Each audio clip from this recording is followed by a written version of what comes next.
Ny mety ho toetry ny andro eny an-dranomasina ny alakamisy 7 septambra 3:20 amin'ny 9 maraina hatramin'ny zoma 9 septambra 3:20 amin'ny 9 maraina.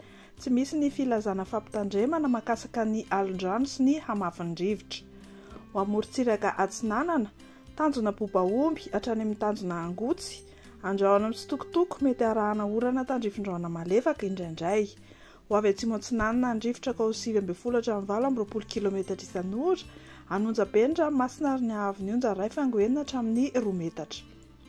Tanjona Angotsy hatrany Mahanoro, isy orana tandrifin-drahona vitsy indraindray.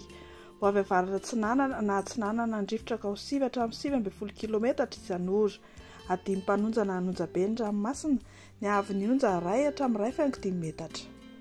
Mahanoro hatrany Tolagnaro, isy orana tandrifin-drahona ny amin'ny tapany atsimo amin'ny farany Febitaona. Ho avy avaratra andrefana na andrefana andrivotra ny avaratra farafangana alohan'ny mitatao vovonana, ho 7:20 km isan'ora ny ahavon'ny onja amin'izany. Ho avy atsimo kosa ny amin'ny akafa ka ho 7:20 km isan'ora. Ho avy avaratra Atsinanana izany ny avaratra Manakary manomboka ny tolakandro ka ho 9 km isan'ora. Ho avy atsimo Atsinanana kosa ny akafa ka ho 7:20 km isan'ora. Anonja be ny ranomasina ary ny ahavon'ny onja manodidina ny 2.5 metatra, mety hidina 2 metatra amin'ny toerana sasana any amin'ny fiafaran'ny Febitaona. Tolagnaro hatrany amin'ny tanjona Vohimena, isy ny orana tandrifin-drahona vitsy amin'ny fiandohan'ny Febitaona.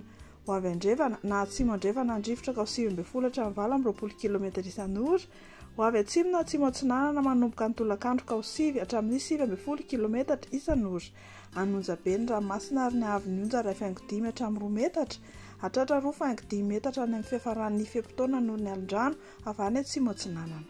Ho amin'ny morontsiraka andrefana, tanjona Vohimena hatrany amin'ny tanjona Akabo, ibalika ny masoandro. Ho avy atsimo na atsimo Atsinanana andrivotra ka ho 7:20 km isan'ora, hatratra 7:30 km isan'ora ny alina. Anonja be ny ranomasina ary ny ahavon'ny onja 2.5, hatratra 2 hatramin'ny 2.5 metatra amin'ny fizarana faharoa amin'ny Febitaona, isy ny alondrano avy any atsimo andrefana.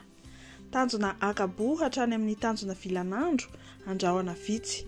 Ho avy atsimo ny rivotra ka ho 7:20 km isan'ora, adimy mpanonja na anonja be ny ranomasina ary ny ahavon'ny onja 2.5 hatramin'ny 2 metatra any amin'ny tapany avaratra, 2.5 metatra kosa ny atsimo Morondava ary hatratra 2 metatra amin'ny fizarana faharoa amin'ny Febitaona.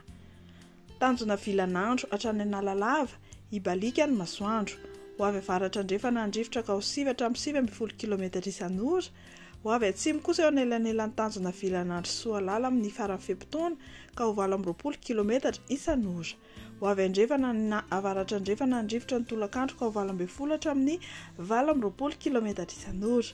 Ho tonina adimy mpanonja ny ranomasina ary ny ahavon'ny onja 2.5 metatra ary mety hatratra 2 metatra indraindray. Ho an'ny Analalava hatrany amin'ny tanjona Bobaomby, andrahoana mitsitokotoko fa mety anorana tandrifin-drahona ny alina manakaiky ny Nosy. Ho avy avaratra andrefana andrivotra amin'ny ankapobeny ka ho 7:20 km isan'ora. Ho avy Atsinanana kosa ny avaratra Nosy ny maraina ka ho 20:7 km isan'ora. Ho avy andrefana na atsimo andrefana andrivotra ny tolakandro ka ho 9 hatramin'ny 20 km isan'ora. Ho tonina adimy mpanonja ny ranomasina ary ny ahavon'ny onja 2.5 hatramin'ny 2 metatra.